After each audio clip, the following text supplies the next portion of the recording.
La di da di da, ba dum bum ba, da da da da da da da. I know this looks silly, guys, but I'm trying not to use the command on purpose. I just want her to be making her own decisions here. I'm giving corrections if she were to go out the door or if she jumps on me or something. But my ultimate goal is to see what she learned yesterday. If she gets excited and I tap into e-collar, what does she do? Does she look confused, or does she sit and look at me or relax, you know? So I got that opportunity and I feel very good about where she is with her understanding with it. It's not complete, but she definitely does seem like she knows it's correlated to her behavior, and that's the trick. Good girl. Sit. Good. Good girl.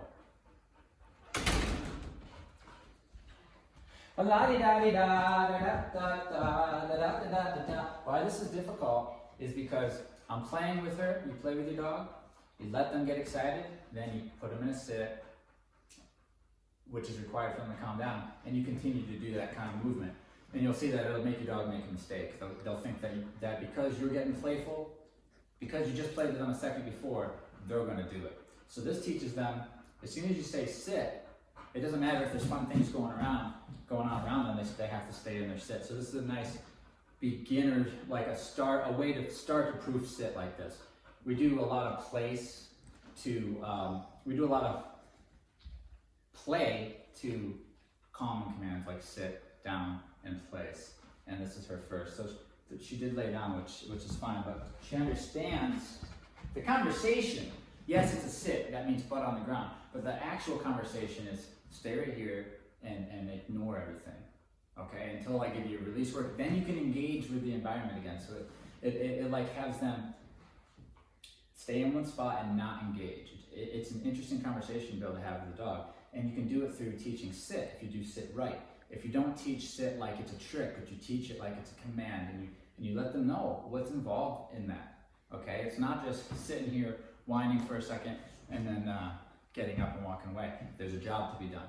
And so that's what we use when we teach our commands. We really, really like to use situations that help the dog make sense of what their job is, okay? Does that make sense? Because if I just teach her sit in a plain training room, right? And we do 1,000 reps, it's gonna feel different to her. Her job might not even, she might be working for something like a piece of food or affection or something, but it doesn't really make sense until you start applying it to context, right? So sit before we go out the door, sit before your food, sit while I check the mail.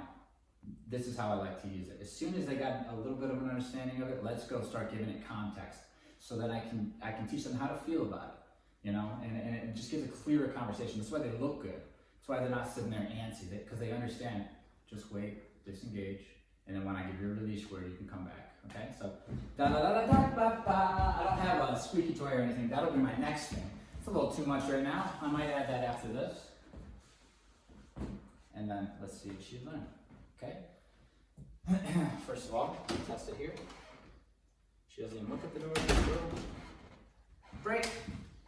Break. Good job. Good job. Okay. Girl.